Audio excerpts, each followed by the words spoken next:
a lot of the times when it comes to record labels, they don't feel that those kind of artists or some of the artists that you guys promote are that commercially viable, or that there's no money in house music, or there's no money in soul music. So what made you want to take a risk into even promoting that? Right. Like if there's no audience, so to speak? Well, I like to do things that people tell me I can't do. I've always been like that, and I'm headstrong.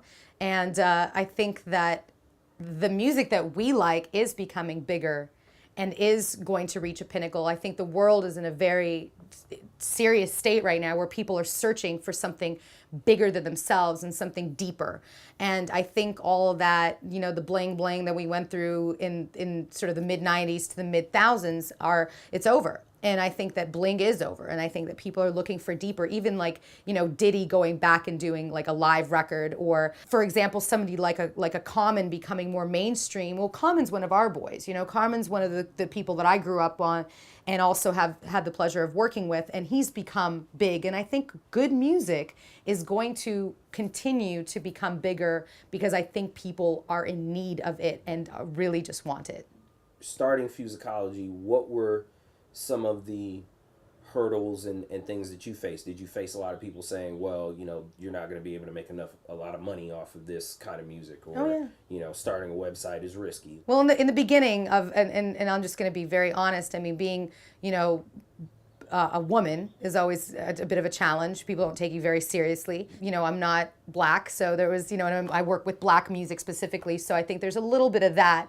But I think even more so, yeah, people were saying, you know, so you're not going to work with, you know, the 50 Cents of the world. You're not going to be promoting that. Or in the house music, people would be like, well, what about some of the bigger techno and trance artists? And I just stood my ground and said, no, I think there's a scene for this. I think that there are a lot of people that are like me that are more into conscious hip hop, soul, funk, jazz, and deep house. I think that there is a scene for that specifically for people like all of those combined. And yeah, in the beginning it was rough, and we didn't make money for a long time, and I had to upkeep my booking agency and my promotions. But slowly but surely, I think people started to trust the brand.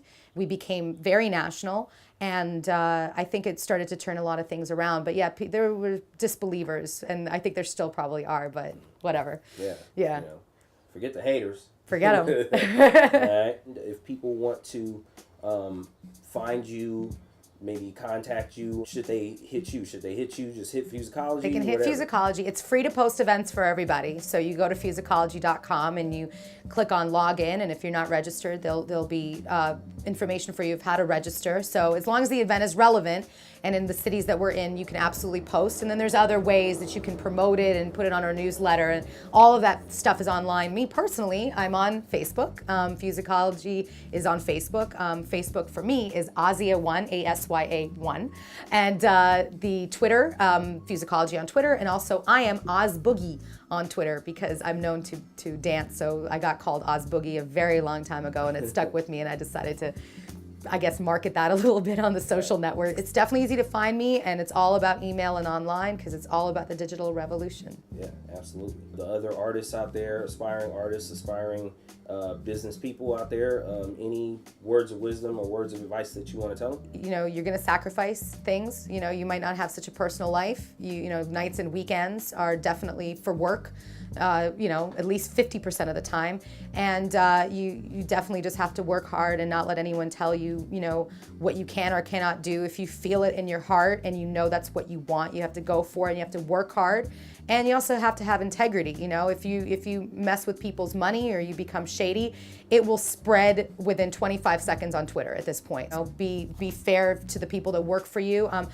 One last thing I wanted to mention is without my business partner Nina Morena and people that are around me, I would never be able to be who I am and do what I want to do, because we all are a team, and I've always had a team working with me, and I'm very blessed to have people. So you have to be good to your people that work with and for you, and you have to stay true to your word, and you got to work really hard.